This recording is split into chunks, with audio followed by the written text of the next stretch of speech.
Hello students, welcome to the magnet brains. मेरा नाम आशीष कपलेश। कैसे हैं आप सब लोग? बढ़िया हैं, जोश में हैं। सो जी हाँ, बात करेंगे आज हम लोग शॉर्ट आंसर्स की।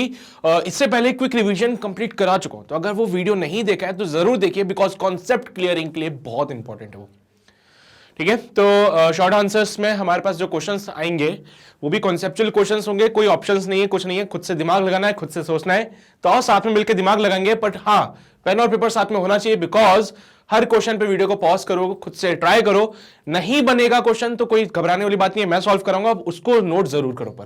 ठीक है, चलो भाई, तो शुरू करते हैं पहले सवाल से। And the question was says, can the centre of mass of a body be at a point outside the body? क्या किसी बॉडी का सेंटर ऑफ मास उस बॉडी से बाहर हो सकता है? क्या बात कर रहे हो सर, ऐसा कैसे हो सकता है ना?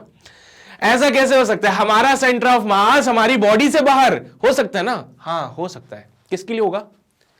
किसके लिए होगा? रिंग के लिए। चलो एक रिंग बना लेते हैं। तो सपोज ये है मेरे पास रिंग। तुम तो जानते ही हो कि कोई भी रिंग को अगर आप देखो तो उसका सेंटर ऑफ मास उसके सेंटर पे आता है। So this is the centre of mass of the ring. क्या ये रिंग के बाहर है? क्या ये पॉइंट रिंग के ऊपर कहीं लाई करता है? नहीं, ये पॉइंट रिंग के ऊपर नहीं है, बॉडी से बाहर है। ये जो पॉइंट है ये बॉडी से बाहर है। जनरली ऐसा होता है कि सेंटर ऑफ मास बॉडी के अंदर ही होता है। जैसे कि कोई भी एक बॉक्स बना लिया आपने, तो अगर आप एक बॉक्स बनाते हो तो उसका सेंटर ऑफ मास अंदर ही होगा बॉक्स के। एक आदमी बना लो तुम लोग, उसका सेंटर ऑफ मास उसके अंदर ही होगा। ऐसा नहीं होगा आदमी का सेंटर ऑफ मास यहां मत बना देना, उसका मास सेंटर ऑफ मास उसके अंदर ही होगा, यहां पे होगा कहीं। लेकिन क्या कोई ऐसा हो सकता है कि सेंटर ऑफ मास बॉडी से बाहर हो?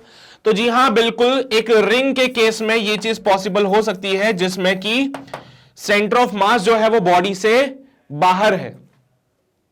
समझो ना, किसी भी रिंग को देखो तो सेंटर ऑफ मास उस बॉडी में नहीं है, बॉडी से बाहर है। वो रिंग की बॉडी तो सिर्फ ये है ना जो लाइन बना रखी है मैंने। रिंग के लिए उसकी बॉडी क्या है? ये जो लाइन बना रखी है वो, लेकिन उसका सेंटर मास ना इस लाइन से बाहर है, यहां बीच में कहीं आके, तो ये बॉडी से बाहर है। हां, अगर सर ये रिंग की जगह आप एक डिस्क ले लेते तो उसमें भी क्या बात बोलोगे कि नहीं, डिस्क के केस में ये पूरा भरा हुआ होता है। डिस्क के केस में ये पूरा भरा हुआ होता है, और अगर ये पूरा भरा हुआ है तो in that case centre of mass body के अंदर है। समझना बात को, एक रिंग के और डिस्क के केस में बहुत अंतर है। ठीक है, तो रिंग में सेंटर ऑफ मास बाहर है, लेकिन डिस्क पूरा भरा हुआ होता है अंदर से, इसलिए जो सेंटर ऑफ मास वाला पॉइंट है वो बॉडी के ऊपर ही लाई करता है, बॉडी के अंदर ही लाई करेगा वो। ठीक है, तो अगर कोई पूछे can the centre of mass be at a point outside the body, तो बोलना यस। ये सारी बातें तो जनरल केस जो होता ही है, तो लिखना yes. Centre of mass of a body, centre of mass of a body be at can be at a point, can be at a point outside the body। ठीक है, तो बॉडी से बाहर भी ये हो सकता है, लेकिन हमेशा नहीं होगा, इसलिए हम लिख रहे कैन बी, है ना। हमेशा नहीं होगा, कुछ स्पेशल केसेस है, जैसे रिंग का केस हो गया, तो कुछ स्पेशल केसेस है, उन्हीं में ये चीज एप्लीकेबल है, हर केस में ये चीज नहीं होती है। ठीक है, तो ये आपका क्वेश्चन नंबर फर्स्ट कंप्लीट हो गया। नोट कर लीजिए इसको, कर लिए नोट? बहुत बढ़िया, समझ गए ना बात को। जनरली कोई सी भी बॉडी उठा लो, कुछ भी उठा लो, डब्बा उठा लो, कुछ भी उठा लो, उस सब में ऐसे ही होगा। लेकिन हाँ, अच्छा तुम बोलोगे sir sphere, hollow sphere, hollow sphere में भी वो बॉडी के अंदर होता है। हॉलो स्फेयर में भी अगर आप बोलोगे तो वो बॉडी के अंदर है, क्योंकि अगर ये स्फेयर आप हॉलो वाला बना देते हैं तो अगर कोई पॉइंट अंदर है तो वो स्फेयर के अंदर है। समझ रहे हो ना, वो स्फेयर के अंदर है, तो हॉलो स्फेयर भी इसमें नहीं आएगा। उसमें एक रिंग का केस अच्छा बनता है, ये आपका परफेक्ट केस बन जाएगा इसका। ठीक है, तो ये इसमें आपका रिंग ही रहेगा, तो एग्जांपल में वो रिंग बना लेना।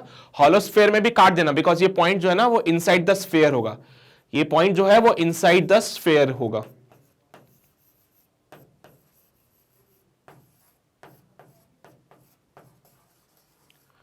Got it? चलिए भाई, बहुत बढ़िया। सो आगे बढ़ते हैं, अगले सवाल पे आते हैं। क्वेश्चन नंबर 2 जो हमसे पूछता है, if all the particle of a system lie in the X Y plane, अगर किसी सिस्टम के सारे पार्टिकल्स एक्स वाई प्लेन में लाई करते हैं, is it necessary that the centre of mass be in the X Y plane? तो क्या ऐसा कोई नेसेसरी है कि एक्स वाई प्लेन में ही सेंटर ऑफ मास लाई करेगा? सोचो जरा, दिमाग लगाओ, फिर मैं बताता हूं इसका आंसर। सोच लिया? ठीक है भाई, मैं करा दूं सॉल्व, अब आ जाओ सॉल्व कराने। चले भाई, बहुत बढ़िया। तो यार यहां पे अगर मान लीजिए एक्स वाई प्लेन की बात हो रही है, so this is your X Y plane. समझते हैं इस बात को ना? सारे के सारे पार्टिकल, ये एक पार्टिकल हो गया, ये दूसरा पार्टिकल है, ये तीसरा पार्टिकल है, हर एक का मास कुछ अलग अलग होगा, है ना? हर एक पार्टिकल का मास कुछ अलग अलग होगा। ये वाई एक्सिस होगी, ये एक्स एक्सिस होगी, और जेड एक्सिस ऐसे बाहर की तरफ बनाते हुए बनाएंगे। जेड एक्सिस बाहर आ रही है, जेड एक्सिस का है बाहर की तरफ आ रही है। ये बन गया आपका एक्स वाई प्लेन। अगर यहां पे सारे पार्टिकल्स एक्स वाई प्लेन में लाई करते हैं तो इनका सेंटर ऑफ मास कहीं एक्स वाई प्लेन पे ही होगा। इन सारे के सारे पार्टिकल्स का सेंटर ऑफ मास कहीं एक्स वाई प्लेन में ही होगा कि वो बाहर की तरफ होगा? बताओ। अगर सारे के सारे पार्टिकल्स एक्स वाई प्लेन में है, सारे के सारे पार्टिकल इस बोर्ड पे है, तो इन सारे पार्टिकल्स का सेंटर ऑफ मास इस बोर्ड पे बनेगा कि बोर्ड से बाहर बनेगा? के बोर्ड पे बनेगा ना यार, है ना? हाँ, इसको एक और तरीके से समझो, इसको एक और तरीके से समझो। सेंटर ऑफ मास का फॉर्मूला तुम्हें पता है क्या होता है? R C M is equals to m1 r1 plus m2 r2 plus m3 r3, और ऐसे चलता जाएगा। पता नहीं कितने सारे पार्टिकल्स है मेरे पास, पर चला दूं, divided by total mass m1 plus m2 plus m3। ठीक है? अगर हम बोलें कि हमारे जो पार्टिकल्स हैं वो एक्स वाई प्लेन में लाई कर रहे हैं, ये मास m1 है, ये मास m2 है, ये मास m3 हो जाएगा, ये m4 हो जाएगा, this will be your m5, this will be your m6, और यहां पे ये m7 है बस। तो इन सब का centre of mass X Y plane में लाई कर रहा है। इसका भी प्रूफ दे देता हूं मैं। यहां पे m1 के कोऑर्डिनेट्स होंगे x1, y1, m2 के कोऑर्डिनेट्स होंगे x2, y2, m3 के कोऑर्डिनेट होंगे x3, y3। क्यों हो रहा है? क्योंकि ये सर xy प्लेन में लाई करते हैं। अगर आप xy प्लेन में लाई करते हो तो आपके पास सिर्फ x और y कोऑर्डिनेट्स ही होंगे, तो ये x4, y4 हो जाएगा, ये x5, y5 आएगा, this will be your x6, y6, ये हो जाएगा x7, y7। तो अगर यहां पे सारे के सारे पार्टिकल्स एक्स वाई प्लेन में हैं, तो इनके पास जो कोऑर्डिनेट्स होंगे वो सिर्फ एक्स और वाई होंगे। तो चलो भाई, सेंटर ऑफ मास का एक्स कोऑर्डिनेट फाइंड आउट कर लेते हैं। सेंटर ऑफ मास का एक्स कोऑर्डिनेट फाइंड आउट कर लेते हैं, XCM। It will be your m1 x1 plus m2 x2 plus m3 x3, है ना? और ऐसे कहानी चलती जाएगी। कितने पार्टिकल है तुम्हारे पास? 7 पार्टिकल्स हैं, तो m7 x7 divided by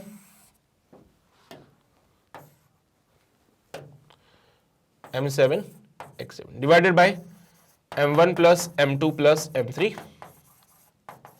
plus m7 तक जाएगा। अच्छा, y coordinate of centre of मास निकाले तो m1 y1 plus m2 y2 plus m3 y3, और ऐसे चलती जाएगी कहानी। कहां तक? कितने पार्टिकल्स हैं? 7 पार्टिकल्स हैं, तो m7 y7 divided by total mass m1 plus m2 plus m3, and it goes up to m7। ठीक है? अब ऐसे ही अगर आप z कोऑर्डिनेट फाइंड आउट करने की कोशिश करो, तो मैं z कोऑर्डिनेट को दूसरे पेज पे लिख दूं।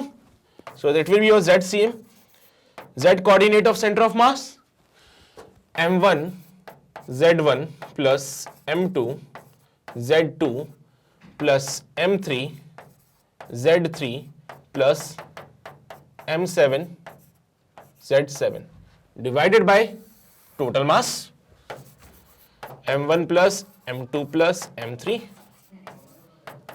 up to M7। समझे बात को? क्लियर है ये बातें? अच्छा, पर एक बात बताओ, क्या तुम्हारे पास z कोऑर्डिनेट है क्या? क्या तुम्हारे जेड z कोऑर्डिनेट है क्या? नहीं है सर।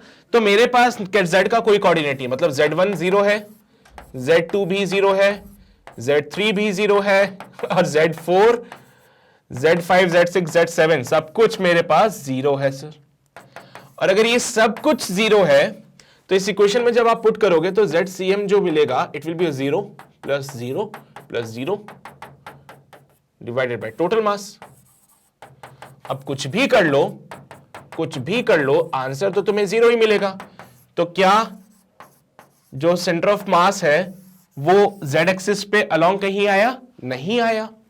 क्यों? क्योंकि जितने भी पार्टिकल थे सबके सब x और y प्लेन में थे। अगर ये एक्स वाई प्लेन में है तो इनके पास सिर्फ एक्स और वाई कोऑर्डिनेट है, जेड का कोई कोऑर्डिनेट नहीं है। जेड का कोई कोऑर्डिनेट नहीं है तो जेड के अलोंग सेंटर ऑफ मास 0 हो जाएगा। तो मैं क्या बोलूंगा कि जो सेंटर ऑफ मास है उसका जेड कोऑर्डिनेट 0 है, मतलब सेंटर ऑफ मास हमारा एक्स वाई प्लेन में है। सेंटर ऑफ मास का जेड कोऑर्डिनेट 0 होने का मतलब क्या है कि centre of mass in X Y plane, तो सेंटर ऑफ मास क्या है? एक्स वाई प्लेन में है। बस समझ लो बात को, पक्का ना? ठीक है, तो ये वाली बात भी प्रूफ होगी। तो देखो डायग्राम से भी मैंने सब कुछ बता दिया तुम्हें, और उसके बाद इसका लिख के भी बता दिया। तो लिखना, if all the particle of a system lies in the X Y plane it is necessary that the centre of mass be in the X Y plane. तो लिख लेना, it is necessary if all the particles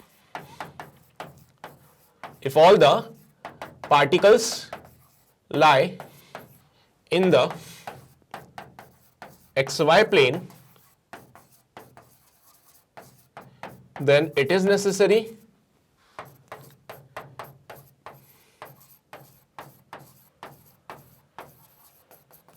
that center of mass also lies in xy plane। और इसका मैंने पूरा proof तुम्हें यहां पे दे दिया है। तो भाई नोट कर लो, नोट करना चाहो तो कहां से नोट करना है? ये वाला डायग्राम बनाना चाहो तो बना सकते हो, वो वाली क्वेश्चंस लिख लो, फिर आगे बढ़ते हैं हम लोग। कर लिया नोट? ये भी नोट कर लो, फिर ये भी कर लिया नोट सभी ने? बहुत बढ़िया, शाबाश। तो चलिए भाई आगे बढ़ते हैं, अगले सवाल पे आते हैं। क्वेश्चन नंबर 2 के बाद क्वेश्चन नंबर 3 क्या बोलता है? Question 3 says if all the particle of a system lies in a cube, अगर सारे के सारे पार्टिकल्स क्यूब में लाई करते हैं तो क्या नेसेसरी है कि सेंटर ऑफ मास भी क्यूब में ही होगा? अच्छा क्वेश्चन है सर। क्यूब दे दिया, क्यूब में तो 3 डायमेंशन होता है, क्यूब में तो 3D होता है। अब तो सोचना पड़ेगा, पहले तो सिर्फ एक्सेस वाली बात थी तो वो तो डिफाइन कर दिया, क्यूब में क्या करोगे? तो जरा दिमाग लगाओ, एक और क्यूब बनाओ, देखो क्या आंसर बनता है इसका।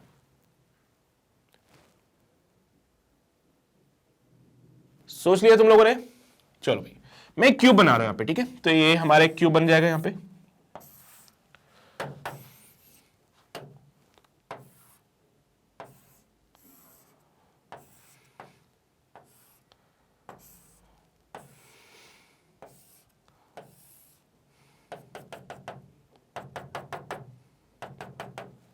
ये क्यूब बनाया मैंने, ठीक है? सारे के सारे पार्टिकल इस क्यूब के अंदर लाई करते हैं, तो मैं पार्टिकल्स भी बना लेता हूं। ये रहा कोई एक पार्टिकल m1 मास का, ये रहा कोई दूसरा पार्टिकल m2 मास का, ये रहा कोई तीसरा पार्टिकल m3 मास का, और ये रहा कोई चौथा पार्टिकल m4 मास का, ठीक है? अब ये पार्टिकल्स जो है ना सेंटर क्यूब के अंदर है, क्यूब से बाहर कोई पार्टिकल नहीं है, यहां कोई पार्टिकल नहीं है, ठीक है? यहां कोई पार्टिकल नहीं है, सिर्फ सारे के सारे पार्टिकल अंदर ही है। 4 पार्टिकल्स मैंने बनाए। अब आपको यह बताना है क्या इन पार्टिकल्स का सेंटर ऑफ मास क्यूब से बाहर हो सकता है कि क्यूब के अंदर ही होगा? देखो भाई यहां पे किसी भी 2 पार्टिकल को कंसीडर कर लो, जैसे कि मैंने m1 और m2 को कंसीडर किया, या फिर मैंने m1 m4 को कंसीडर किया, या फिर मैंने m1 m3 को कंसीडर किया। किसी को भी कंसीडर कर लो, किसी भी 2 पार्टिकल सिस्टम को कंसीडर कर लो। तो अगर मेरे पास 2 पार्टिकल सिस्टम होता है तो फिर मुझे पता है सेंटर ऑफ मास कहां लाई करता है। अगर मेरे पास 2 पार्टिकल सिस्टम है जिसमें एक मास होता है m1, एक मास होता है m2, और मैं अगर बोल दूं कि m1 बड़ा है m2 से, तो सेंटर ऑफ मास यहां आ जाता था। सही है? सेंटर ऑफ मास कहां आता था? सेंटर ऑफ मास उस लाइन पे आता था जो इन दोनों मास पार्टिकल्स को ज्वाइन कर रही है। सेंटर ऑफ मास कहां आता था? उस लाइन पे आता था जो इन दोनों मास पार्टिकल्स को क्या कर रही है? ज्वाइन कर रही है। तो बेसिकली क्या हुआ कि अगर यहां पे किसी भी दो पार्टिकल को या तो m1 m2 मान लो, या फिर m1 m3 मान लो, या फिर m1 m4 मान लो, अगर कोई से भी दो पार्टिकल लोगे तो उनका सेंटर ऑफ मास उनके लाइन पे आएगा कहीं ना कहीं, है ना? m3 m4 को लेके देख लो, इनका यहां पे आएगा। m2 m3 को देख लो, यहां आएगा। कहीं भी देख लो, अगर इनमें से चारों पार्टिकल्स को भी आप कंसीडर कर लेते हो तो भी इनका सेंटर ऑफ मास ओवरऑल बीच में कहीं आएगा। एग्जैक्ट सेंटर पे नहीं होगा, बट सेंटर के आसपास कहीं होगा। मतलब कोई चांस ही नहीं है, कोई गुंजाइश ही नहीं है कि ये सेंटर ऑफ मास बाहर जा सके। क्या यहां पे सेंटर ऑफ मास बाहर बना कभी? क्या तुम ऐसा बोल सकते हो कि नहीं सर सेंटर ऑफ मास को तो यहां बनाओ, मजा आएगा? नहीं बनाते हो ना यहां पे सेंटर ऑफ मास। या तुम बोलो कि सर सेंटर ऑफ मास को यहां बना लो, नहीं बनाते हो यहां पे भी सेंटर ऑफ मास। या कि कोई बोले कि सेंटर ऑफ मास को यहां बना लो सर, नहीं होता भाई। सेंटर ऑफ मास कहां होगा? उस लाइन पे जो इन दोनों को ज्वाइन कर रही है। तो ये चारों के चारों पार्टिकल्स जो है वो क्यूब के अंदर है, बाहर कोई नहीं है। अगर ये क्यूब के अंदर है तो इनके सेंटर ऑफ मास भी डेफिनेटली क्यूब के अंदर ही होंगे। समझ रहे हो बात को? तो ये लो भाई कहानी होगी। तो यहां पे लिख लेना, if all the particles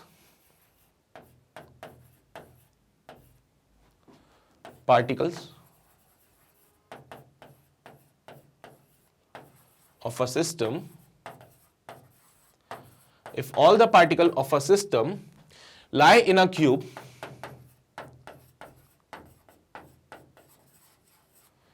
then it is necessary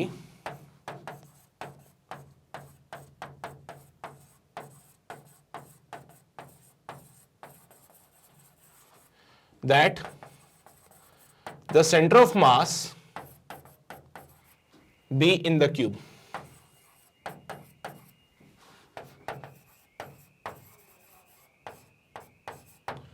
ठीक है, वो क्यूब के अंदर ही होना चाहिए। अब क्यों होना चाहिए उसका मैंने तुम्हें रीजन दे दिया। Following the same reason for the two particle system. तो for two particle system we know, क्या लिखोगे? For two particle system we know that the centre of mass, लिख दूं क्या भी बात?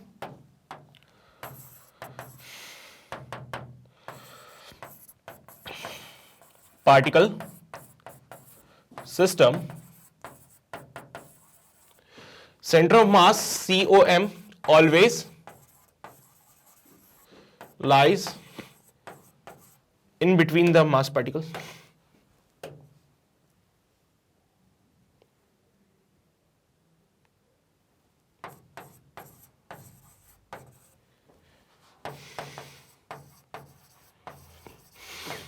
On the line joining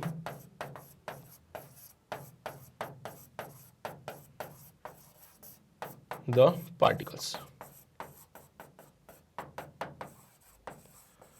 ठीक है, जो टू पार्टिकल सिस्टम होते हैं सेंटर ऑफ मास जो है उन दोनों के बीच में कहीं आता है और किस लाइन पे आता है जो इनको। सो फॉलोइंग द सेम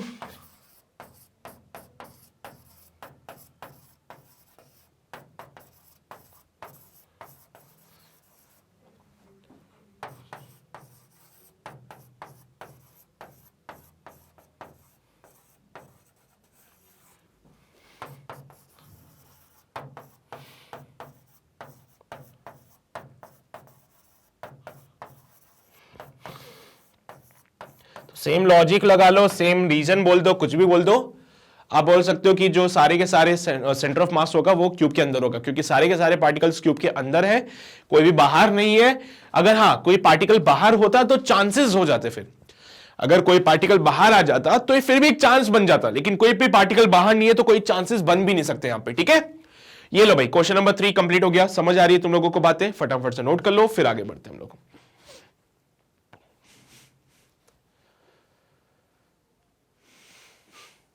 कर लिया नोट?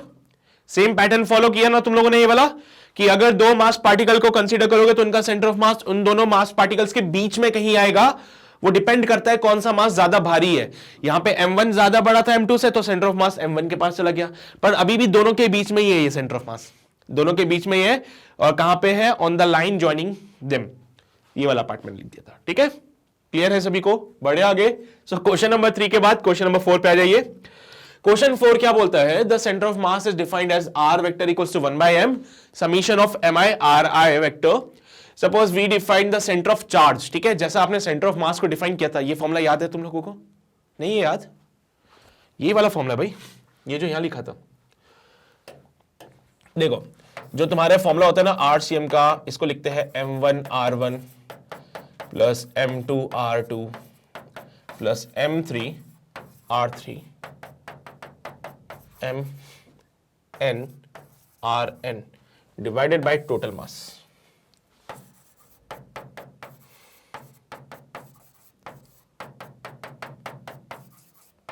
टोटल मास को कैपिटल एम लिख दिया मैंने.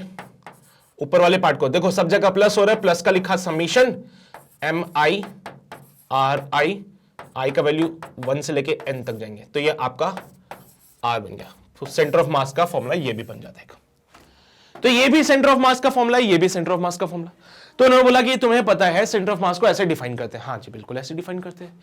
सपोज करो इसी तरीके से मैंने डिफाइन किया सेंटर ऑफ चार्ज, इसी तरीके से मैंने डिफाइन किया सेंटर ऑफ चार्ज, तो ये बन गया formula 1/q total charge summation of qi ri, है ना, where qi represents its charge placed at ri and total charge जो है वो कैपिटल Q है.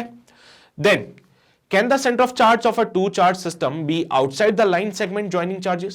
देखो भाई, सेंटर ऑफ मास जो होता था ना, वो हमेशा दो मास पार्टिकल्स के बीच में होता था और उस लाइन पे होता था जो उनको ज्वाइन कर रही है. तो क्या सेंटर ऑफ चार्ज भी दो चार्जेस को जोड़ने वाली लाइन के ऊपर आएगा कि वो बाहर जा सकता है, कि आपको बताना है. If all the charges of a system are in X Y plane, अगर सारे के सारे चार्जेस एक्स वाई प्लेन में है, तो क्या ऐसा नेसेसरी है कि उनका सेंटर ऑफ चार्ज जो होगा वो एक्स वाई प्लेन में ही होगा? If all the charges of a system lie in a cube, is it necessary that the centre of charge be in a cube? तो ये सारी बातें आपको बतानी है, तो एक बार दिमाग लगाओ, देखो क्या आंसर आता है इसका. सोचा तुमने, कुछ लगाया दिमाग? अच्छा चलो भाई, सेंटर ऑफ मास के लिए सर आपने ही बोला था एक एग्जांपल ले लेते हैं ताकि इजीली समझ आ जाए. ठीक है, तो भाई हम इसको एक एग्जांपल से समझते हैं. मान लीजिए मेरे पास दो मासेस है, एक है 2 kg का और एक है 4 kg का. ठीक है, दोनों के बीच का सेपरेशन है 2 मीटर्स का. इसको मैंने रख दिया ओरिजिन पे 0,0, यहां पे हो गया 2,0. तो मैं centre of mass find out करता हूं पहले. ठीक है, तो मैं अगर सेंटर ऑफ मास की बातें करूं, सो it will be your m1r1 plus m2r2 divided by m1 plus m2. अब r1 की बात करें यहां पे, तो r के नाम पे सिर्फ सर x है, y भी नहीं है यहां पे, तो यहां पे तो सिर्फ x है, y भी नहीं है. तो अगर x है तो x को लिख देना. यहां पे मास है 2 kg का, पहला कोऑर्डिनेट 0 है. मास है 4 kg का, दूसरा कोऑर्डिनेट है 2 divided by 2 plus 4. It comes out be 8/6, 4/3. कितना बनेगा 4/3? 1.33 बनता है ना, सो 1.3. तो तुमने देखा कि जो x कोऑर्डिनेट है सेंटर ऑफ मास का वो यहां कहीं है. कहां पे? 1.3 यहां पे. समझो बात को तुम लोग. पूरा लेंथ 2 है, पूरा लेंथ 2 है, यहां पे सेंटर पे कहीं पे 1 आएगा.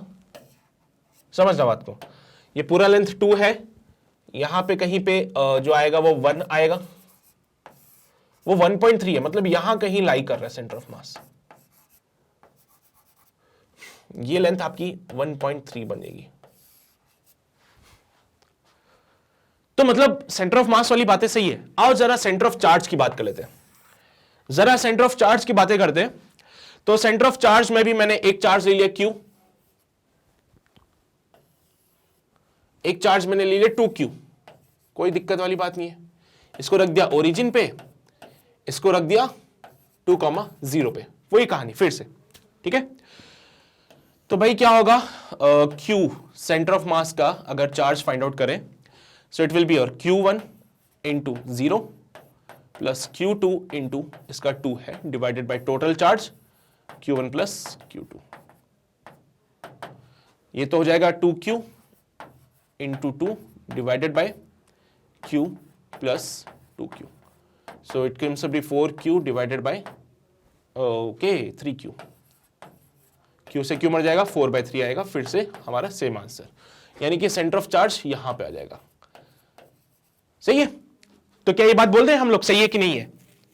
बोल सकते हैं ये बात, हाँ कि ना? क्या पहली बात मैं सही बोल दूं? पहली बात बोलता है कि can the centre of charge of a two charge system be outside the line, तो क्या मना कर दूं क्या? नहीं, लाइन से बाहर नहीं होगा। पूरा सॉल्व करेंगे पहले, है ना, पूरा सॉल्व करेंगे। भाई ये मासेस है, हमेशा पॉजिटिव होता है, ये चार्ज है sir, charge can be positive और negative but mass can not be negative, mass always positive होता है, तो मास तो पॉजिटिव ही लिया है, चार्ज नेगेटिव भी हो सकता है। तो जरा एक चार्ज को नेगेटिव ले लूं, तो मान लो ये क्यू चार्ज ले लिया मैंने और यहां पे आ गया माइनस का 2q चार्ज। करके देखो एक बार, करके देखो एक बार, दिमाग लगा के देखो क्या आंसर आता है, फिर मैं बताता हूं। किया ट्राई तुम लोगों ने? मैंने बोला था चार्ज नेगेटिव भी हो सकता है, अगर नेगेटिव चार्ज हो गया फिर क्या करोगे? आ जाओ करके देख लेते हैं। फिर से इसको वही ओरिजिन पे रख देता हूं, तो इसको थोड़ा अलग कलर से बनाए ताकि थोड़ा अच्छी सी फीलिंग आ जाए, डिफरेंस समझ आ जाए। वही चार्ज क्यू ओरिजिन पे रखा हुआ, वही चार्ज लेकिन नेगेटिव के साथ में, क्योंकि sir charge can be positive और द नेगेटिव, 2,0 पे रखा है। पहले जो चार्ज सेंटर ऑफ चार्ज मिला था वो इनके बीच में ही मिला था मुझे, लेकिन एक बार एक चार्ज अगर नेगेटिव हो गया फिर क्या करोगे? तो आज आप फाइंड आउट कर लेते हैं। सो इस केस में QCM फाइंड आउट करेंगे, it will B Q into 0, charge negative है माइनस का 2Q इंटू इसका जो डिस्टेंस है वो 2 डिवाइडेड बाय Q माइनस का 2Q। Charge can be positive और नेगेटिव, नेगेटिव चार्ज होके तो माइनस के साथ लगानी पड़ेगी कहानी।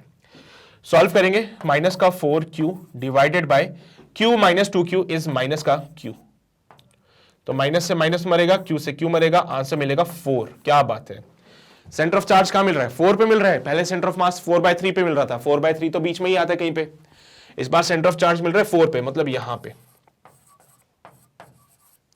सेंटर ऑफ चार्ज मिला है 4 पे, ये रहा 4 मीटर्स का। तो क्या वो इन दोनों के ज्वाइनिंग वाली लाइन के बीच में कहीं आया कि बाहर आ गया? बाहर आ गया ना। तो चार्जेस के केस में पॉसिबल हो सकता है भाई, क्यों हो सकता है पॉसिबल? पता चला ना, चार्ज कैन बी पॉजिटिव और नेगेटिव। पॉजिटिव वाली कहानी है फिर तो चल जाएगा सेम आंसर जो मास का चल रहा था, लेकिन अगर नेगेटिव वाली कहानी आ गई तो बाहर भाग जाएगा ये। तो इस बात का ध्यान रखना कि अगर यहां पे चार्जेस की बात बोली जा रही है तो चार्ज पॉजिटिव भी हो सकते हैं, नेगेटिव भी हो सकते हैं। पॉजिटिव के साथ करोगे तो सेम मास वाली कहानी चलेगी, पॉजिटिव के हिसाब से करोगे तो सेम मास वाली कहानी चलेगी, नेगेटिव के हिसाब से कर दिया तो सेंटर ऑफ चार्ज तुम्हारा लाइन से बाहर जा चुका है इस बार। तो पहला part, can the centre of charge of two system be outside the line segment joining the charges, तो लिखना यस इट कैन बी। क्या लिखोगे? Yes it can be. हां तो भाई वो लाइन ज्वाइनिंग से जो है, लाइन सेगमेंट से बाहर जा सकता है सेंटर ऑफ चार्ज, तो यस वो जा सकता है, तो उसका मैंने प्रूफ यहां पे दे दिया है। तो पहला पार्ट क्लियर हो गया तुम्हारा ये। अगले पार्ट पे आ जाइए। If all the charges of a system are in XY plane, it is necessary, is it necessary that the centre of charge be in XY plane? तो ये तो देखो, ये तो वही पुरानी कहानी है ना। अगर z कोऑर्डिनेट 0 है तो सेंटर ऑफ चार्ज हो या सेंटर ऑफ मास तो कुछ नहीं आने वाले। तो भाई सेकंड वाला पार्ट हमसे ये बोलता है कि अगर तुम्हारे पास ऐसे दो चार्जेस आ गए, एक को तुमने 0,0 पे रखा था,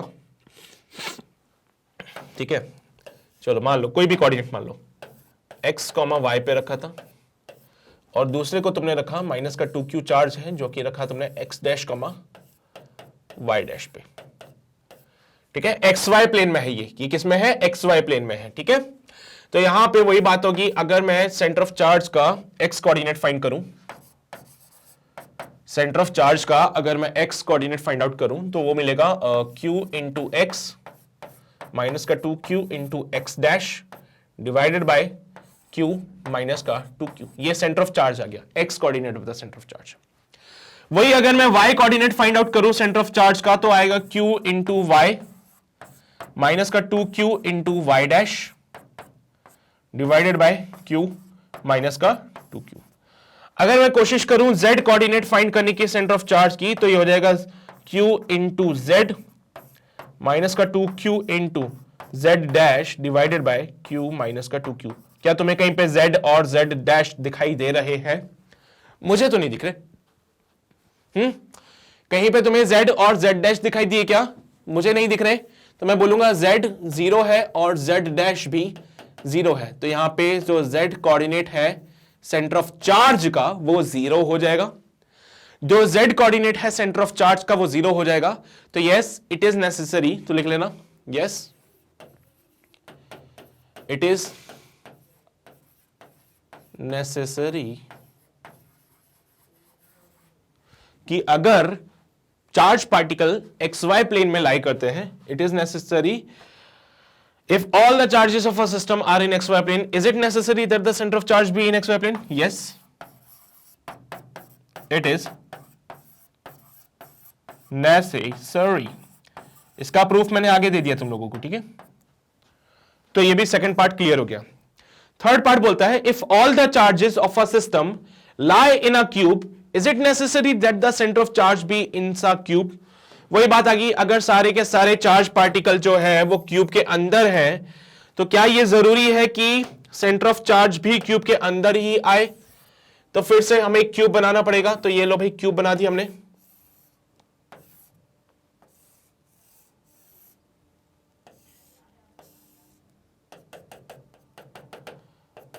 क्यूब बना दिया, ठीक है। अब इसके अंदर चार्ज पार्टिकल्स है, तो चार्ज पार्टिकल्स बनाते हैं।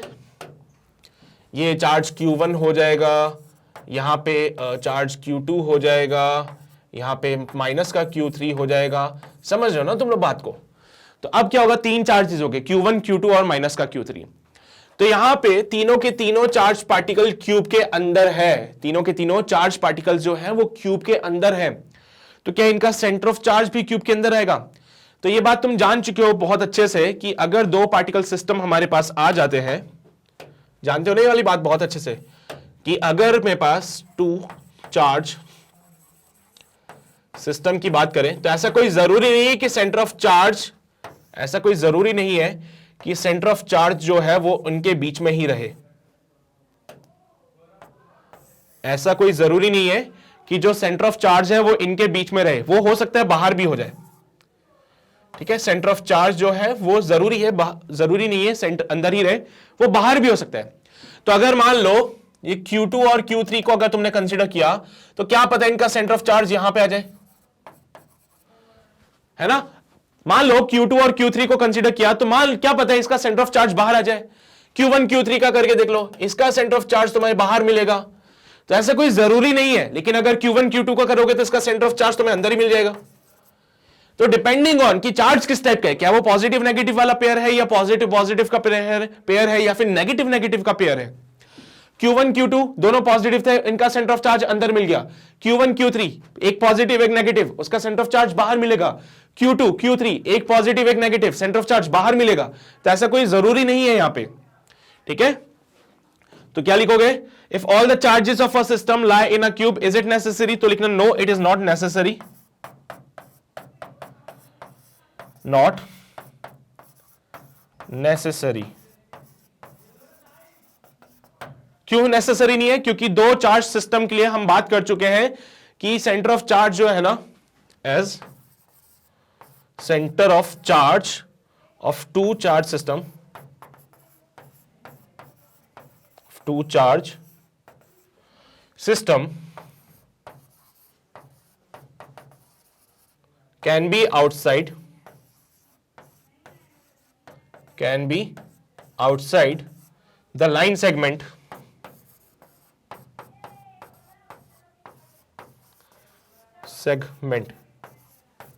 joining the charges, ठीक है।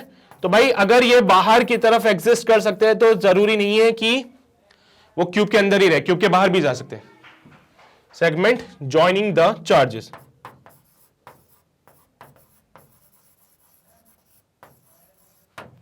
ठीक है भाई।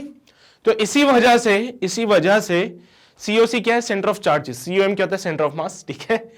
तो भाई ये है कहानी तुम्हारी। क्वेश्चन नंबर कौन सा गया था ये, थर्ड वाला, फोर्थ हो गया ना, हाँ बहुत बढ़िया। तो भाई एक काम करो, नोट करना शुरू करो। कहां से नोट करना है मैं बता देता हूं। वो पहला पार्ट है तुम्हारा, ये पहला पार्ट इंपॉर्टेंट है बहुत, ठीक है। पहला वाला पार्ट यहां से, ये पूरा का पूरा ये मास के लिए होगा, ये चार्ज के लिए हो गया। दोनों पॉजिटिव चार्ज है तो अंदर लाई करता है, लेकिन एक पॉजिटिव एक नेगेटिव है तो बाहर लाई करेगा फिर वो, ठीक है। ये कर लिया नोट। अच्छा, इसके बाद एक और इंपॉर्टेंट पार्ट है, वो भी नोट करना है, वो ये है, वो सेकंड पार्ट हो गया, ये थर्ड पार्ट हो गया। तो मैंने बता ही दिया तुम्हें, दो चार्ज सिस्टम में एक पॉजिटिव नेगेटिव होता है तो बाहर भी लाई कर सकता है सेंटर ऑफ चार्ज। तो इसमें कोई नेसेसरी नहीं है कि वो क्यूब के अंदर ही हो, क्यूब से बाहर भी हो सकता है यहाँ पे, ठीक है। हो गया भी नोट पक्का, वेरी गुड, बहुत बढ़िया। और बाकी इन सब के आंसर्स ये है कि हाँ ऐसा हो सकता है, ऐसा हो सकता है, ऐसा नहीं हो सकता है, ठीक है। तो ये वाली बात है, क्लियर रहेगी बातें सभी को, पक्का ना। बढ़े आगे आ जाओ भाई। तो क्वेश्चन फोर्थ के बाद क्वेश्चन फिफ्थ पे आते हैं। बोला गया the weight mg of an extended body, कोई एक्सटेंडेड बॉडी यानी कोई बड़ी सी बॉडी है जिसका वेट mg जो है वो ऐसे दिखाया जाता है कि वो सेंटर ऑफ मास से होता हुआ लग रहा है, ठीक है। तो पॉइंट इज कि इसका मतलब यह है कि अर्थ दूसरे पार्टिकल्स को अट्रैक्ट नहीं करती। जैसे कि एक बॉक्स को अगर आप देखेंगे तो बॉक्स में तो ऐसे बहुत सारे पार्टिकल्स हैं, लेकिन जब आप mg लगाते हो तो बीच में से क्यों लगाते हो आप mg? ऐसा क्यों नहीं करते यहां से mg लगा दो, है ऐसा क्यों नहीं कर लेते तुम लोग? यहां से तो नहीं लगाते, बीच से लगा देते हो।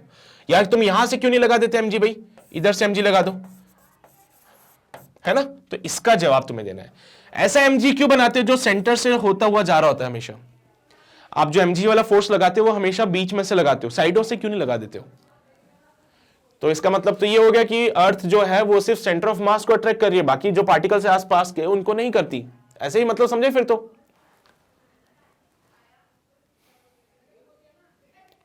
सोच लिया, सभी ने सोच लिया। तो भाई इसका जो मतलब यह है कि वेट mg जो है वो जनरली शो किया जाता है to act through the centre of mass, centre of mass. अब क्यों ऐसा हो रहा है? So just because of the reason, क्योंकि यहां पे जब आप COM सेंटर ऑफ मास की बात करोगे ना तो पूरे के पूरी बॉडी का जो मास होता है ना वो उसके सेंटर पे अज्यूम करते हो। जैसे अगर आपने इसका सेंटर ऑफ मास फाइंड किया, ये बॉक्स का सेंटर ऑफ मास फाइंड किया, तो आप बोलोगे बॉक्स नहीं है भाई, इसकी जगह एक पॉइंट मास बना देना इसके सेंटर पे। क्या बोलते हो? ये बॉक्स नहीं है, अब एक पॉइंट मास बन चुका है और पूरा का पूरा मास आपने कहां ले लिया? उसके सेंटर पे ले लिया। अब ये बन गया है मास। इसका मास अगर कैपिटल M है तो एक पॉइंट मास बन जाता है ऐसा। ये मतलब होता है सेंटर ऑफ मास का कि एक बड़ी बॉडी जिसका पूरा का पूरा मास आपने एक पॉइंट पे कंसंट्रेट कर दिया है। तो अगर पूरा का पूरा मास यहां आ गया है तो मास पे ही तो mg लगेगा, तो mg यहां लग जाता है, फिर उसका mg क्या हो जाता है? यहां लग जाता है। आस पड़ोस में mg क्यों नहीं लगा? क्योंकि आस पड़ोस में कुछ बचा ही नहीं, जितना भी मास था आपने उसके सेंटर पे मान लिया, जितना भी मास था वो सेंटर पे मान लिया आपने। तो आस पड़ोस में कोई मास नहीं बचा। अब अगर आस पड़ोस में कोई मास नहीं है तो वहां कौन सा mg लगेगा यार? समझ रहे ना बात को तुम लोग? तो ये वाली बात है। आपने क्या किया, जब आपने लॉजिक लगाया सेंटर ऑफ मास का, जब आपने कॉन्सेप्ट लगाया सेंटर ऑफ मास का, तो आपने क्या किया, पूरा का पूरा मास जो बॉक्स का था उसको उसके सेंटर पे एज्यूम कर लिया। तो यहां से सब कुछ गायब हो गया है और एक पॉइंट बच गया जिसका मास m है। अब ये सब कुछ गायब हो गया और अब एक पॉइंट बचा जिसका मास है m। अब इकलौता पॉइंट m मास का है तो mg भी इसी के ऊपर लगेगा, तो ये mg लग गया। इसीलिए mg वाला फोर्स जो आप लगाते हो जनरली सेंटर ऑफ मास से पास होता हुआ बताते हो आप लोग, रादर देन यहां से, क्योंकि यहां पे अब कोई मास नहीं बचा है। ठीक है, आपने पूरा का पूरा मास सेंटर पे मान लिया तो यहां कोई मास नहीं बचा, तो यहां कोई mg भी नहीं लगेगा फिर। या फिर एक और बात बोल सकते हो इसके लिए। दूसरी बात क्या है? दूसरी बात यह है कि सर जो भी फोर्स mg हम लगा रहे हैं वो सारे के जितने भी पार्टिकल्स के ऊपर फोर्स लग रहा है उसका रिजल्टेंट एक तरह से। ठीक है, बात वही बोल रहा हूं, बस एक बोलने का तरीका अलग है। क्या बोलोगे कि सर ये जो mg वाला फोर्स लग रहा है ना वो हर एक पार्टिकल पे जो फोर्स लगता है ना उसका रिजल्टेंट है। उसका रिजल्टेंट मतलब इधर जो फोर्स लग रहा है सबको ऐड कर दो और सेंटर से बना दो एक फोर्स। समझ रहे हो बात को? ऐसे वाली बात है। यहां ऐसे फोर्स लग रहा है, ऐसे फोर्स लग रहा है, ऐसे फोर्स लग रहा है, ऐसे लग रहा है, ऐसे लग रहा है। तो इन सबकी जगह आप एक काम करो ना, एक सिंगल फोर्स बना दो। तो ये बना दिया एक सिंगल फोर्स, ये रिजल्टेंट हो गया, इन सारे फोर्सेस का रिजल्टेंट हो गया ये। तो दोनों ही लॉजिक सही है ना आपके? दोनों ही लॉजिक सही है। या तो ऐसे बोल दो कि भाई हमने सेंटर ऑफ मास कंसीडर करने का मतलब क्या है कि पूरी बॉडी का मास उसके सेंटर पे मान लिया, तब ये पूरी बॉडी खत्म हो गई। अब ये पूरी बॉडी खत्म हो गई, क्या बच गया? एक पॉइंट रह गया जिसका मास m है, एक पॉइंट रह गया जिसका मास m है। So now mg is acting on it, mg is acting on it. तो यहां पे क्या हुआ? mg सेंटर ऑफ मास पे लग गया। ठीक है, और ऐसा भी कह सकते हो कि जो रिजल्टेंट है सारे के सारे फोर्सेस का, जो रिजल्टेंट है सारे के सारे फोर्सेस का वो F नेट हो गया आपका, जो mg से पास हो रहा है ना। तो ये है कहानी क्वेश्चन नंबर 5 की। फटाफट से नोट कर लीजिए इसको, फिर आगे बढ़ते हैं अगले सवाल पे। समझ गए बात को तुम लोग? ये कर लिया ना नोट? दोनों तरीके सही है। या तो बोल लो कि पूरे बॉडी का मास आपने सेंटर पे मान लिया, तो उससे क्या होगा, अब एक छोटा सा पॉइंट मास बचा, तो कहीं और फोर्स लगने की गुंजाइश ही नहीं है, तो mg सेंटर ऑफ मास से लगना है। या फिर बोल लो कि जितने भी पार्टिकल्स के ऊपर फोर्स लग रहा था सबका रिजल्टेंट बना के आपने बीच में से एक बना दिया फोर्स का रिजल्टेंट। इसलिए भी बोल सकते हो कि भाई जो आप जो वेट mg डिफाइन करते हो, जस्ट वेट, जो आप mg डिफाइन करते हो वो इसलिए सेंटर से लगता है।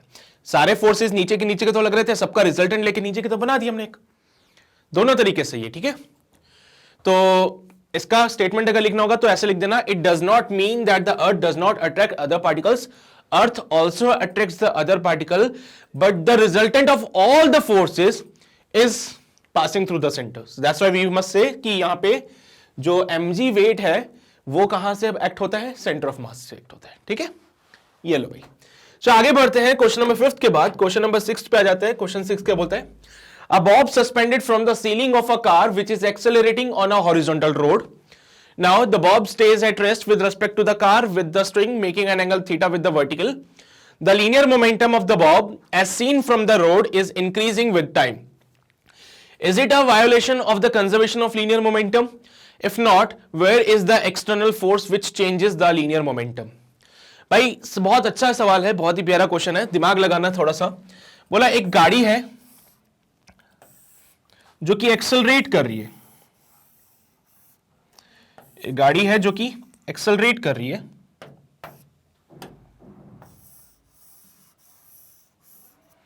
और यहां पे एक बॉब हैंगिंग था, बॉब यहां पे आया एंड स्ट्रिंग ने एक एंगल थीटा बनाया, ये एक्सेलरेट कर रही है आगे की तरफ। तो अगर आप इसको कार के अंदर से या फिर इस गाड़ी के अंदर से देखोगे तो आपको रेस्ट पे दिखेगा, लेकिन अगर आप बाहर खड़े होकर इसको देखते हो तो ये आपको आगे जाता हुआ दिखता है। ये बोला है बॉब जो है suspended from the ceiling of a car which is accelerating on a horizontal road, bob stays at rest, ये अभी रेस्ट पे आ गया with respect to the car, यानी कि गाड़ी में से अगर आप इसको देखोगे तो आपको ये रेस्ट पे दिखेगा, गाड़ी के अंदर से आप इसको देखोगे तो आपको रेस्ट पे दिखेगा, जबकि यहां पे जो स्ट्रिंग ने क्या थीटा एंगल बना रखा है वर्टिकल से। लेकिन अगर यही चीज आप रोड से देखोगे तो आपको ये आगे की तरफ जाते हुआ दिखेगा विद सम एक्सेलरेशन, यानी कि इसकी स्पीड चेंज हो रही है ना।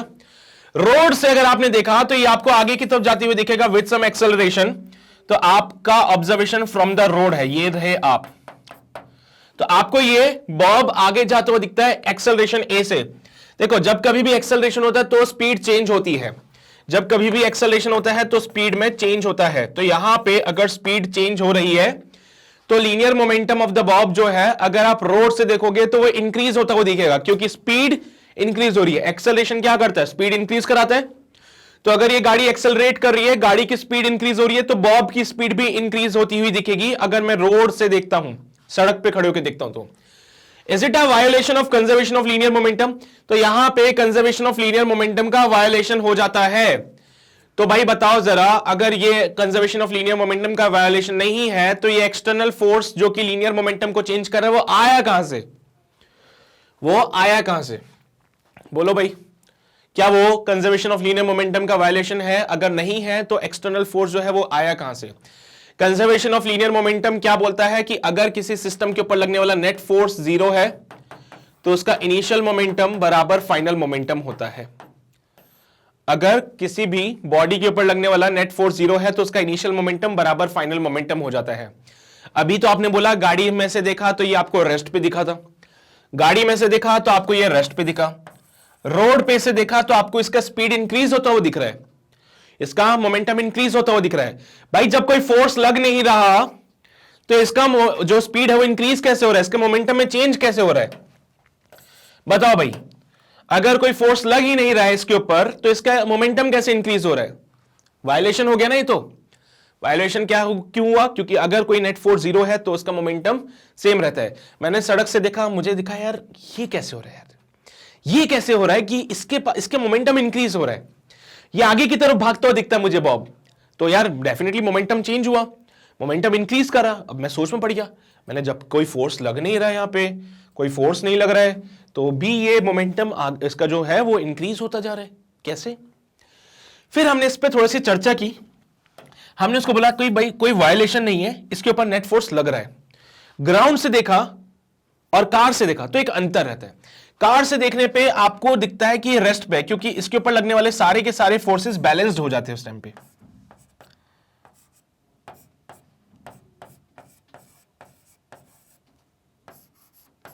जब आप अंदर से देखोगे तो आपको इसके सारे के सारे फोर्सेस बैलेंस होते हुए दिखेंगे, ठीक है। तो आप क्या बोलते हो कि भाई यहां पे क्या हुआ, ये रेस्ट पे आ गया, अंदर से देखने पे ऐसा लगता है।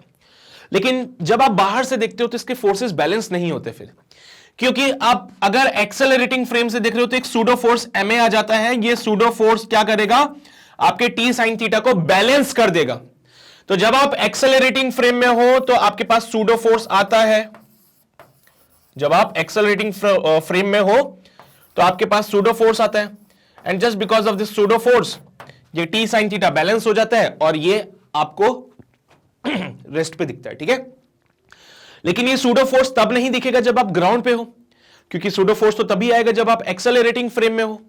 तो जब आप ग्राउंड पे आते हो तो आपके लिए कोई सूडो फोर्स नहीं है। जब आप ग्राउंड पे आते हो तो आपके लिए कोई सूडो फोर्स नहीं है। अगर आप ग्राउंड पे हो तो कोई सूडो फोर्स नहीं है। टी कॉस थीटा को तो एमजी ने बैलेंस कर दिया। अब ये बॉब आपको आगे जाता हुआ दिख रहा है, ये बॉब आपको आगे जाता हुआ दिख रहा है। देखो लीनियर मोमेंटम जो है वो इंक्रीज होता हुआ दिख रहा है। क्यों भाई, जब तो कोई फोर्स भी नहीं था, लेकिन हमने डिफाइन किया भाई कोई फोर्स है यहां पे। वो फोर्स है टेंशन का component. So here the component of tension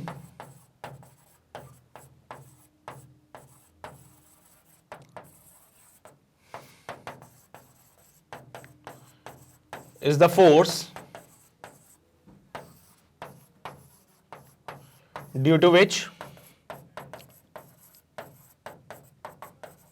the linear momentum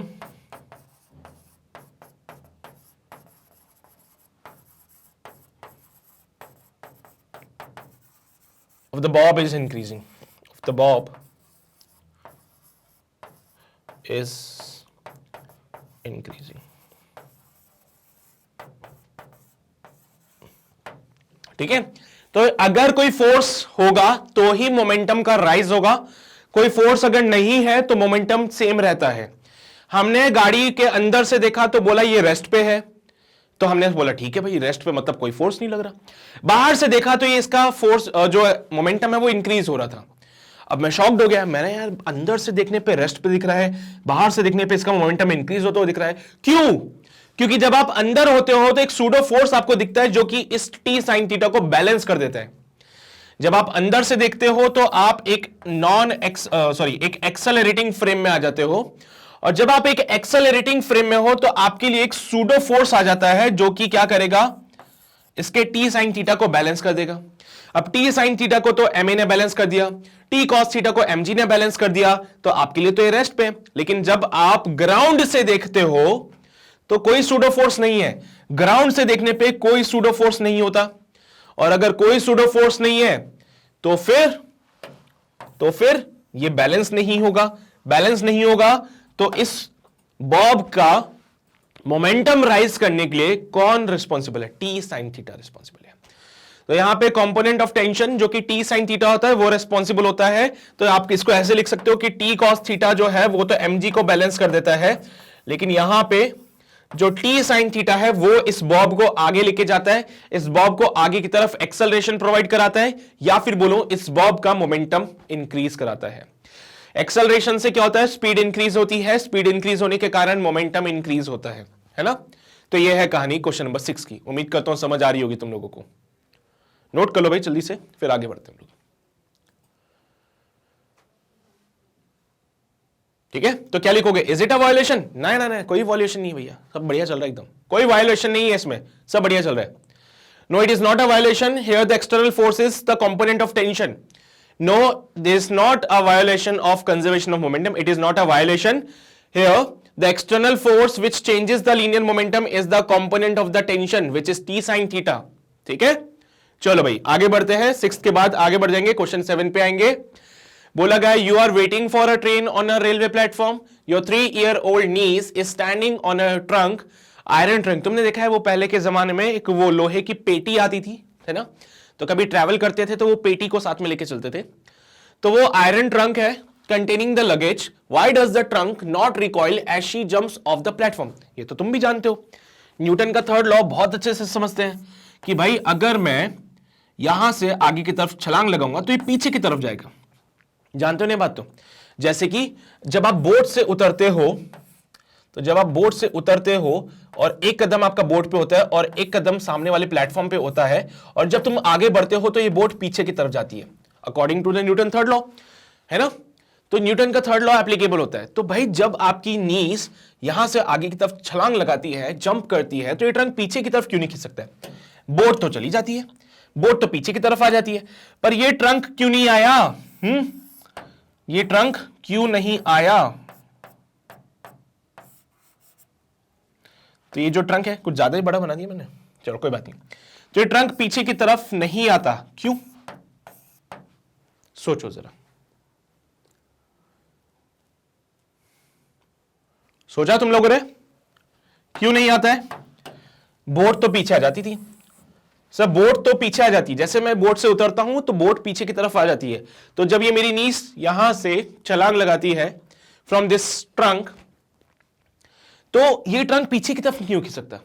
देखो भाई ऐसा इसलिए होता है क्योंकि जितना फोर्स वो लगा रही है ना, जो फोर्स वो लगा रही है ना, वो ट्रंक और सरफेस के बीच के फ्रिक्शन को ओवरकम नहीं कर पाई।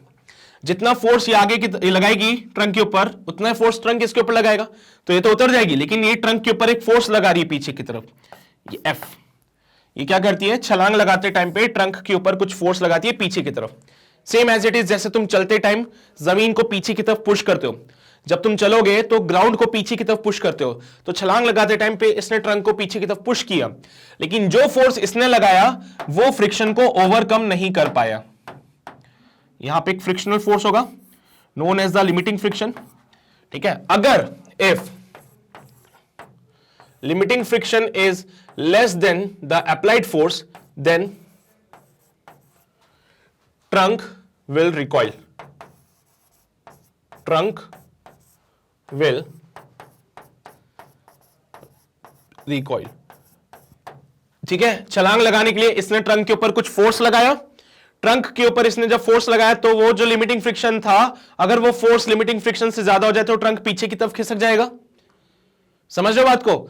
अच्छा, नीच की जगह अगर कोई बड़ा आदमी ऐसे ट्रंक के ऊपर से छलांग लगाता है तो खिसक जाता है पीछे वो, क्योंकि उस केस में ये चीज एप्लीकेबल हो जाती है। But if limiting friction is greater than the applied force, then trunk will not recoil, then trunk will not recoil. तो अगर इस छोटी बच्ची की जगह कोई बड़ा आदमी ऐसे छलांग लगाता, इस छोटी बच्ची की जगह अगर कोई बड़ा आदमी ऐसे छलांग लगाता, ऐसे जंप करता, तो ट्रंक डेफिनेटली रिकॉइल हो जाता, क्योंकि उस केस में जो फोर्स उसने ट्रंक के ऊपर लगाया वो लिमिटिंग फ्रिक्शन से ज्यादा था, तो ट्रंक उसमें डेफिनेटली रिकॉइल होगा। लेकिन ये क्योंकि बच्ची थी, इतना ज्यादा फोर्स नहीं लगा सकती, तो इसका अप्लाइड फोर्स को फ्रिक्शन ने क्या किया? ओवरकम कर दिया, मतलब फ्रिक्शन की वैल्यू ज्यादा हो गई, इसकी वजह से ट्रंक रिकॉइल नहीं हुआ। बोट के केस में ये काम बहुत इजीली हो जाता है, बिकॉज यहां पे वाटर और बोट के बीच में उस टाइप का फ्रिक्शन नहीं है, ऑल्दो फ्रिक्शन इनके बीच में भी होता है, बट इतना स्ट्रॉन्ग, इतना इफेक्टिव नहीं था। समझ रहे हो? बोट और वाटर के बीच का जो फ्रिक्शन है वो इतना सॉलिड नहीं था जितना ये वाला था, दैट्स व्हाई वो वहां पे रिकॉइल हो जाती है एक बार के लिए, ठीक है? तो ये क्वेश्चन नंबर 7 है। उम्मीद करता हूं समझ आ गया होगा तुम लोगों को, नोट कर लो फटाफट से। कर लिया नोट? पक्का? बड़े आ गए? चलिए भाई। सो क्वेश्चन नंबर 7 के बाद आगे आते हैं, क्वेश्चन नंबर 8 पे आते हैं। बोले क्या? In a head on collision between the two particles, is it necessary that the particle will acquire a common velocity at least for 1 minute, sorry 1 instant? जब भी हेड ऑन कोलिजन की बातें होगी तो बोला जाता है कि ऐसा कोई नेसेसरी है क्या कि दोनों पार्टिकल कॉमन वेलोसिटी को एक्वायर करेंगे किसी भी समय के लिए, जस्ट फॉर एन इंस्टेंट ही सही, थोड़े से टाइम के लिए सही, लेकिन कॉमन वेलोसिटी एक्वायर करेंगे? क्या कहते हो तुम लोग? होता है ऐसा? सोचो जरा, मैं बताता हूं। सोचा तुम लोगों ने? दिमाग लगाया तुम लोगों ने? क्या बोलोगे कि भाई हेड ऑन कोलिजन जब होता है तो मान लीजिए ये कोई मास पार्टिकल है m1, मूव कर रहा है 4 मीटर पर सेकेंड से। अब क्योंकि हेड ऑन कोलिजन होगा और मैं इलास्टिक भी मान लेता हूं साथ में, ये मास m, सेम मास मान लेते हैं दोनों को, ठीक है? दोनों को सेम मास मान लेते हैं, तो ये मास m, ये भी मास m, बट ये 4 मीटर पर सेकंड से चल रहा था, ये 2 मीटर पर सेकंड से चल रहा था। बोलो भाई कोलिजन होगा ना, कोलिजन होगा ना यहाँ पे, हाँ से कोलिजन होगा। मैं मान रहा हूं इलास्टिक कोलिजन है, मैं मान लेता हूं इलास्टिक कोलिजन है। इलास्टिक कोलिजन की वजह से क्या होगा, इनकी वेलोसिटीज आपस में एक्सचेंज हो जाएगी। तो यहां पे क्या होने वाला है, ध्यान से देखना,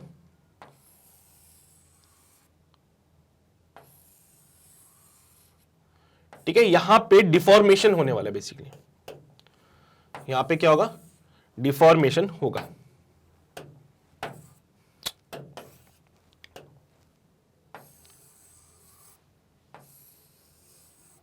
ठीक है, डिफॉर्मेशन होगा, फिर उसके बाद इनकी वेलोसिटीज आपस में एक्सचेंज हो जाएगी।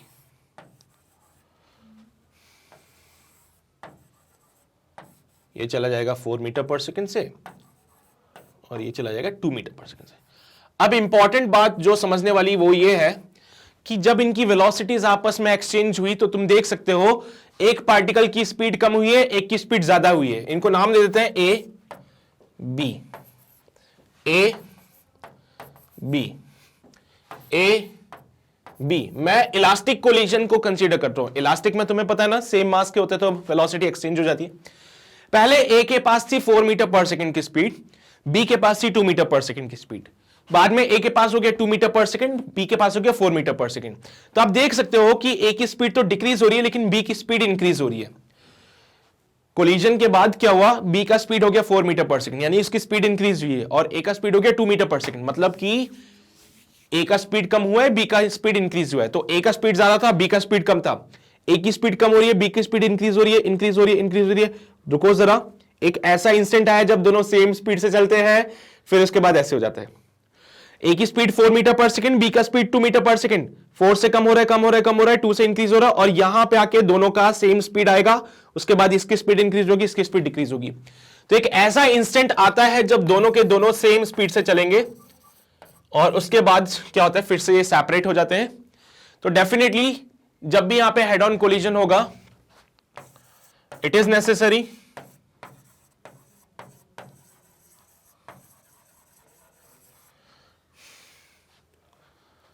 that the particles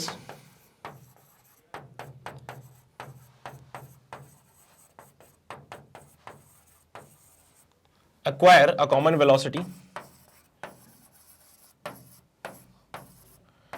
a common velocity at least for an instant, ना किसी बस थोड़े से टाइम के लिए सही, लेकिन हाँ थोड़े से टाइम के लिए ही सही, लेकिन हाँ यहां पे कोई एक ऐसा इंस्टेंट तो जरूर आएगा जिसपे कि इनके पास कॉमन वेलोसिटी आ जाए। ये मैंने तुम्हें इलास्टिक कोलिजन के लिए बता दिया है परफेक्टली। इन इलास्टिक कोलिजन में तो दोनों साथ में ही चलते हैं कॉमन वेलोसिटी से, पता है ना। ये तो मैंने तुम्हें इलास्टिक कोलिजन की बातें बताई है। अगर मैं परफेक्टली नॉन इलास्टिक कोलिजन की बात करूं तो तुम्हें पता है दोनों बाद में चिपक के साथ में चलते हैं कॉमन स्पीड से, हाँ तो वो वाली बात है। ठीक है, तो नोट कर लेना, इसको नोट कर लीजिए, फिर आगे बढ़ते हैं। समझ गए, कर लिया नोट। बढ़ते हैं अगले सवाल पे। क्वेश्चन नंबर 8 के बाद क्वेश्चन नंबर 9 हमसे क्या बोलता है, a collision experiment is done on a horizontal table kept in an elevator. अब एक एलिवेटर में एक हॉरिजॉन्टल टेबल रखा और उस पे कोलिजन एक्सपेरिमेंट कर रहे हैं। Do you expect a change in the result if the elevator is accelerated up और down because of the non inertial character of the frame. बड़ा ही शानदार सवाल भाई। क्या बोला गया है कि एक एलिवेटर के अंदर आपने टेबल लगा दी, एलिवेटर है उसके अंदर आपने एक टेबल लगा दी ऐसे, और यहां पे कोलिजन करवाने वाले तुम लोग। ठीक है, ये एलिवेटर है, एलिवेटर जो है वो या तो ऊपर की तरफ एक्सेलरेट होगी या फिर नीचे की तरफ एक्सेलरेट होगी। तो जरा मुझे एक बात बताओ, क्या यहां पे इस पे कोई फर्क पड़ेगा, क्योंकि ये जो दोनों पार्टिकल है इस वक्त नॉन इनर्शियल फ्रेम में है। समझो, collision experiment is done on a horizontal table in an elevator. Do you expect a change in the result? क्या आप कुछ एक्सपेक्ट करते हो change in the result if the elevator is accelerated up और down, अगर elevator आपका ऊपर और नीचे की तरफ जाता है because of the non inertial frame. क्योंकि अभी ये दोनों पार्टिकल ए और बी जो है वो नॉन इनर्शियल फ्रेम में है। A and B are in non inertial frame. दोनों के दोनों क्या है यहाँ पे, नॉन इनर्शियल फ्रेम में, तो क्या कोई फर्क पड़ेगा क्या, बताओ जरा।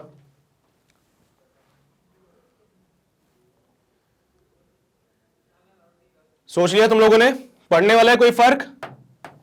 There will be no effect. क्यों सर? यहां पे बोलेंगे there will be no change in the result, there will be, या फिर do you expect a change in, there is no change in the result, there is no change in the result, there is no change in the result because जो elevator है वो vertical motion कर रहा है, ठीक है, since the elevator is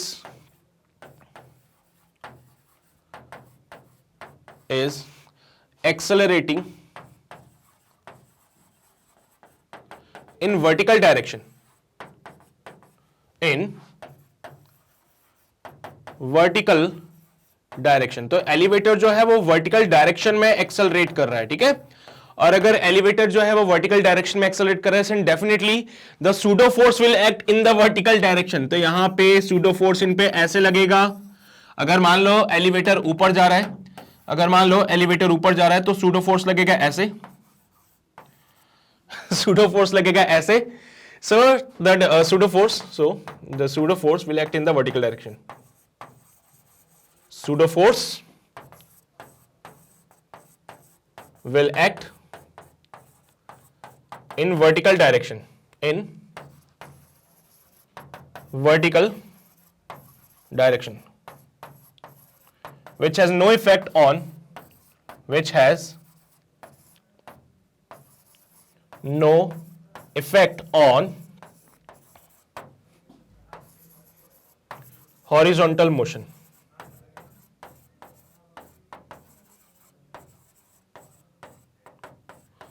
horizontal motion पे इसका कोई फर्क नहीं पड़ने वाला है, ठीक है। तो सूडो फोर्स जो होगा वो भी वर्टिकल डायरेक्शन में होगा। क्या फर्क पड़ता है वर्टिकल डायरेक्शन में? हमारा कोलिजन तो हॉरिजॉन्टल मोशन में है, वर्टिकल फोर्सेस कोई इफेक्ट नहीं करेंगे। तो ये आपका आंसर हो गया क्वेश्चन नंबर 9 का। नोट कर लो भाई जल्दी से।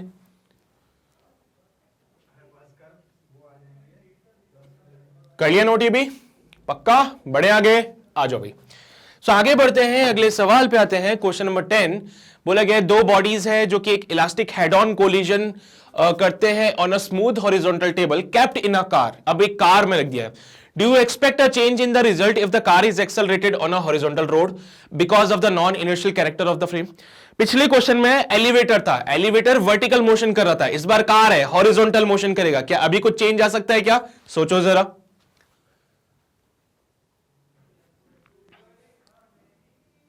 सोच लिया तुम लोगों ने?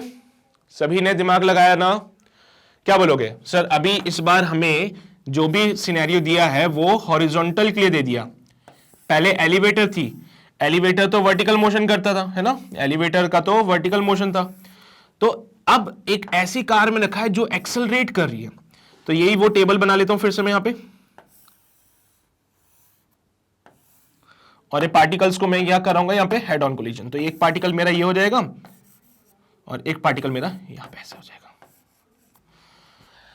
अब ये आपस में आएंगे, टकराएंगे, हेड ऑन कोलिजन हो जाएगा। अब लेकिन ये गाड़ी जो है वो गाड़ी एक्सेलरेट कर रही है आगे की तरफ, तो इनके ऊपर लगने वाला pseudo force is something like this. इस पे सूडो फोर्स इधर लगेगा ma, इस पे सूडो फोर्स इधर लगेगा ma। तो एक पार्टिकल के लिए सूडो फोर्स एक्सेलरेशन प्रोवाइड करा रहा है, दूसरे पार्टिकल के लिए सूडो फोर्स रिटार्डेशन प्रोवाइड करा रहा है। क्या तुम्हारे रिजल्ट्स में चेंज आएगा इस बार? देख लो भाई, तुम खुद समझदार हो। इस पार्टिकल के ऊपर सूडो फोर्स पीछे की तरफ, इसकी स्पीड इंक्रीज हो जाएगी। इस पार्टिकल के ऊपर सूडो फोर्स पीछे की तरफ, इसकी स्पीड डिक्रीज हो जाएगी। तो कोलिजन उस हिसाब से हो पाएगा जैसा पहले हो पा रहा था। पहले रेस्ट पे थी गाड़ी तो कोलिजन हुआ, अब ये गाड़ी एक्सेलरेट करने लगी तो क्या रिजल्ट में कुछ चेंज आएंगे? डेफिनेटली चेंज आएंगे यहां पे यार। तो यहां पे लिखना yes, there will be change in the result will change, result will change if the car is accelerated, if the car is accelerated on horizontal road। समझ रहे हो?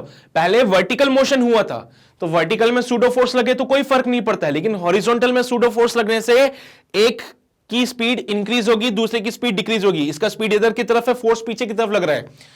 तो एक पार्टिकल की स्पीड तो इंक्रीज हो जाएगी, दूसरे पार्टिकल की स्पीड डिक्रीज हो जाएगी, तो यहां पे रिजल्ट जो होगा वो चेंज हो जाएगा अगर गाड़ी एक्सेलरेट करती है तो yes the result will change if the car is accelerated on a horizontal road, on a horizontal road. ठीक है, तो पिछले क्वेश्चन में सूडो फोर्स वर्टिकल था, कोलिजन हॉरिजॉन्टल हो रहा था। इस बार कोलिजन हॉरिजॉन्टल है, सूडो फोर्स भी हॉरिजॉन्टल है, तो रिजल्ट में चेंज आएगा।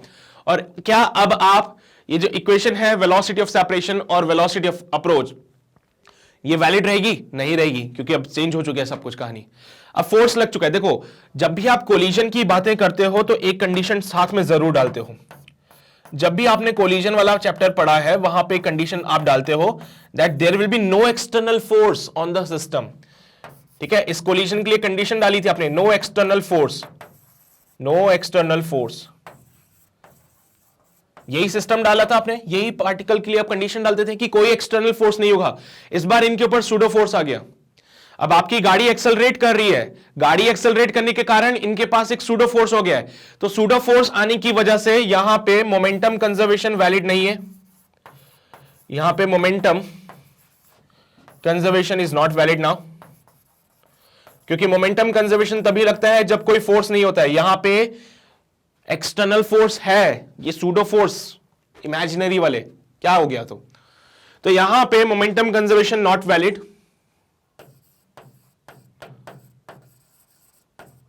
यहाँ पे कोई फोर्स, नो एक्सटर्नल फोर्स वाली बातें झूठी होगी, यहां पे सूडो फोर्स आ गया एमए, इसलिए मोमेंटम कंजर्वेशन नॉट वैलिड, और ये वेलोसिटी ऑफ सेपरेशन और वेलोसिटी ऑफ अप्रोच वाली बातें भी वैलिड नहीं होगी। तो लिख लेना velocity of separation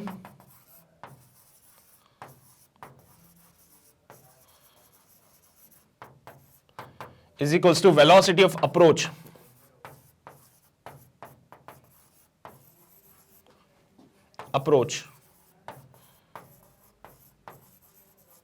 not valid. क्योंकि यहां पे जो बात हम बोलते थे एक्सटर्नल फोर्स नहीं होना चाहिए वो गलत होगी, because we have the pseudo force है नाउ।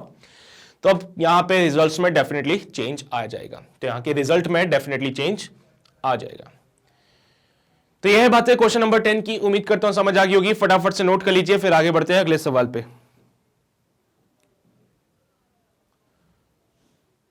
कर लिया नोट सभी ने? बहुत बढ़िया।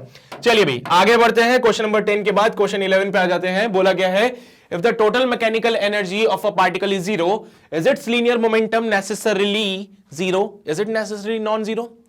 बोलो भाई, अगर यहां पे टोटल मैकेनिकल एनर्जी किसी भी पार्टिकल का जीरो हो जाए तो उसका जो लीनियर मोमेंटम है वो जीरो होगा क्या या नॉन जीरो होगा? सोचना पड़ेगा सर, सोचो जरा, दिमाग लगाओ, देखो क्या आंसर आता है। सोचा तुम लोगों ने, दिमाग लगाया तुम लोगों ने, क्या बोलोगे दिमाग लगा के? कि सर ऐसा कोई जरूरी नहीं है। एग्जाम्पल कंसीडर कर लेते हैं। मान लो ये कोई मास पार्टिकल है जिसका मास है 2 kg का, इधर की तरफ मूव कर रही है with some speed of 2 metre per second. एक मास पार्टिकल है 4 kg का, इधर की तरफ मूव कर रहा है विद द स्पीड ऑफ कितना मूव कर रहा है इसको? 2 मीटर पर सेकेंड से करा लो। चलो, अगर मैं नेट काइनेटिक एनर्जी की बात करूं, सो काइनेटिक एनर्जी सिस्टम का क्या होगा? इसका हाफ, इसका मास 2 kg, इसकी स्पीड का square, plus kinetic energy scalar quantity है इसलिए प्लस किया, हाफ इंटू 4 इंटू 2 का square, so it comes out be 2 to the 4 to the 8 by 2 plus 2 to the 4 4 16 by 2, कितना बनता है ये? 4 और ये 8 4 12, 24 by 2 is your 12 joule. So kinetic energy यहां पे आपको 12 जूल की मिल रही है। ठीक है, मान लो इफ एनी हाउ, कैसे भी करके अगर पोटेंशियल एनर्जी आपका माइनस का 12 जूल हो गया, तो देखो भाई काइनेटिक एनर्जी कभी नेगेटिव नहीं होती, लेकिन पोटेंशियल एनर्जी पॉजिटिव नेगेटिव दोनों हो सकती है। ये तो जानते हो ना तुम लोग? नहीं जानते? कोई बात नहीं, जान जाओ। ठीक है, ये वाले फॉर्मूले जब तुमने लगाए थे, work done by conservative force equals to minus का डेल्टा यू, तो यहां से चीजें डिफाइन करना नहीं आई थी तुम लोगों को। तो पोटेंशियल एनर्जी पॉजिटिव भी हो सकता है, नेगेटिव भी हो सकता है। ठीक है। और काइनेटिक एनर्जी पॉजिटिव रहेगा क्योंकि यहां पे स्पीड का स्क्वायर कर दिया है, जहां पे स्क्वायर वाली बातें होती है वहां पे पॉजिटिविटी रहती है हमेशा, ठीक है। So make sure about this part कि potential energy can be positive और नेगेटिव, तो लिख लेना कैन बी पॉजिटिव और नेगेटिव। पोटेंशियल एनर्जी पॉजिटिव भी हो सकता है, नेगेटिव भी हो सकता है। किसी तरीके से मान लो पोटेंशियल एनर्जी -12 जूल हो गया। सो यहां पे टोटल एनर्जी की बात करें, यहां पे टोटल एनर्जी की बात करें, so it is your kinetic energy plus potential energy. Kinetic energy कितना है 12 का जूल, पोटेंशियल एनर्जी है -12 जूल, आपके पास टोटल एनर्जी 0 हो गई। तो बोलता है कि total mechanical energy of a particle is 0, वो मैंने कर दिया है। तो इस केस में टोटल मैकेनिकल एनर्जी 0 है, तो क्या इस केस में टोटल मोमेंटम भी 0 होगा? आओ मोमेंटम की बात कर लेते हैं।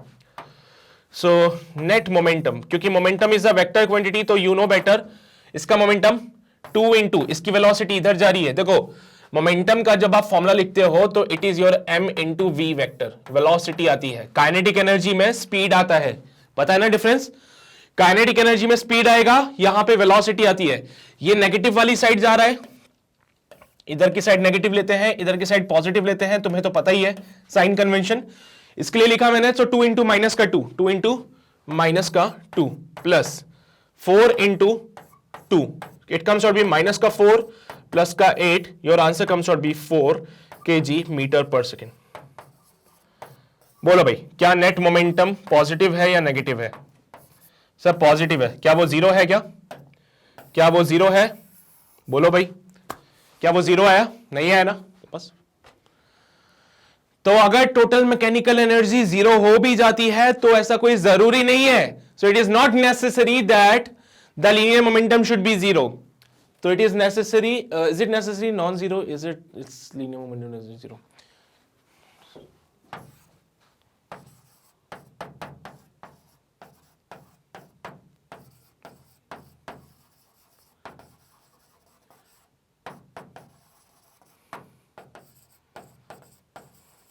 ये वाली बात लिख लेना जो मैं लिख रहा हूं भी ना,